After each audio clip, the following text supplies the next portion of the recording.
ដែលក្នុងនគររបស់យើងរៀបចំនៅការរៀបអភិសេកដល់បត្រាបត្រីរបស់យើងឃើញថាស្ដេចគ្រប់អង្គបានយាមចូលមកក្នុងនគរនេះពិតជាការប្រសើរណាស់មិនថាអញ្ចឹងទេមហេសីអូនព្រះតោះម្ចាស់ព្រះស្វាមីសុគន្ធវត្តភ័យជាព្រះស្វាមីមែនជប់សុគន្ធវត្តភ័យអូនអូយមានអ្វីកើតឡើងទៅត្រង់ជាអ្នកណាច្រើនឆ្នាំហើយដល់បងឃ្លិចចាក់ឆ្ងាយអំពីអូនទៅទឹកទាំងបានអូនដឹងទេសុគន្ធប្រភ័យបងមិនបានថ្នាក់ក្នុងថែរក្សាអូនណាបងស្ដាយណាស់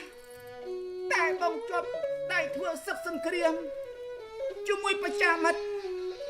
ហើយបងខំស្វះស្វែងរកទឹកទាំងបាននៅកណ្ដាលព្រៃព្រឹក្សាលេតាវងសុគន្ធប្រភ័យជាបាន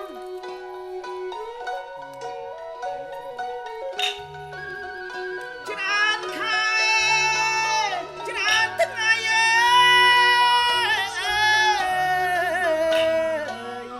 ស្រីថ្លៃ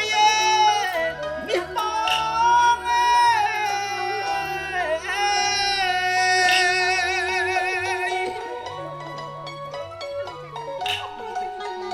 គ្លៀតកែវស្នេហ៍ស្នងអូនណាអាយបងគ្លៀតបើ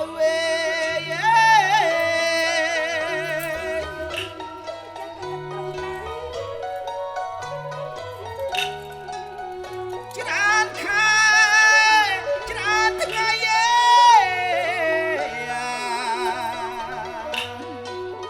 ស្រីថ្លៃពាន់បង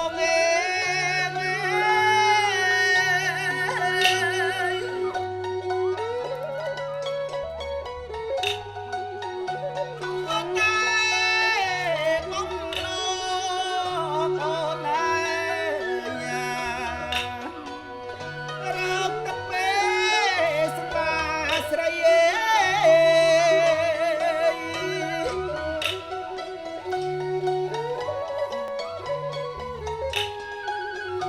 បងគាត់នៅស្រីស្ងួន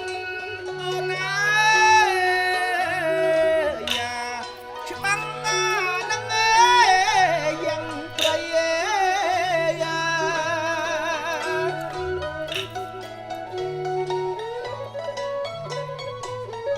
ប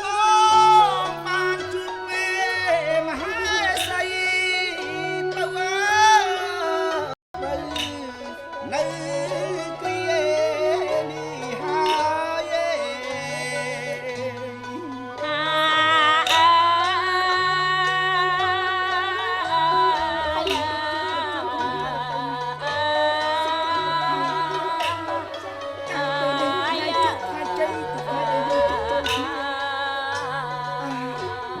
បងមិននឹកស្មានថាបងបានជួបអូននៅក្នុងនគរសិទ្ធិវិឆ័យដូច្នេះទេចុះព្រះបិតាព្រះមេដាហ៎សំសិនទូព្រះបង្គំទៅខ្ញុំសឹងមេដាអីយ៉ាបាត់អីមកដែរពុណាផ្លែវិស័យព្រះបិតាអំបញ្ញមិញទូព្រះបង្គំជាខ្ញុំបានទតឃើញមេដានិងបិតា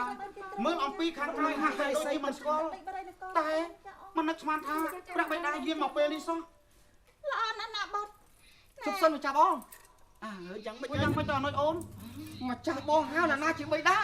អូនេះជាបិតារបស់បងរួចជប់រមៀតដាអ្នកណាជាបិតារបស់ទូព្រះបង្គំទៅក្រាបទូលអរុនរីកបុតបិតាពេលនេះ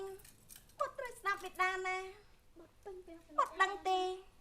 នេះគឺជាប្រាក់បិតារបស់បុតហើយបានចឹងបុតឆាប់ថ្លៃបង្គំបិតាទេព្រះអង្គម្ចាស់ថានេះគឺជាព្រះបិតារបស់ទូព្រះបង្គំមែនទេមិនក្រៅនេះទេបានព្រះបិតាមែនទេនេះជាអរុរីមែនទេអូននេះគឺជារាជបុត្រារបស់យើងហើយស្គាល់ព្រះនាមរបស់ខ្ញុំទៀតមានន័យថាជាបិតារបស់ខ្ញុំហើយព្រះបិតាទូព្រះបង្គំសូមក្រាបថ្វាយបង្គំក្រាបទូលល្អប្រសើរណាស់មិនជាបិតាព្រះបិតាទូព្រះបង្គំជាខ្ញុំសូមក្រាបថ្វាយបង្គំមកបិតារបស់បងទេណាអូនបិតារបស់ខ្ញុំទេឆោតបិតារបស់ខ្ញុំទេខិតមួយបងឯងមកបិតារបស់ខ្ញុំឈប់ស្នាក់មេស៊ីសោះ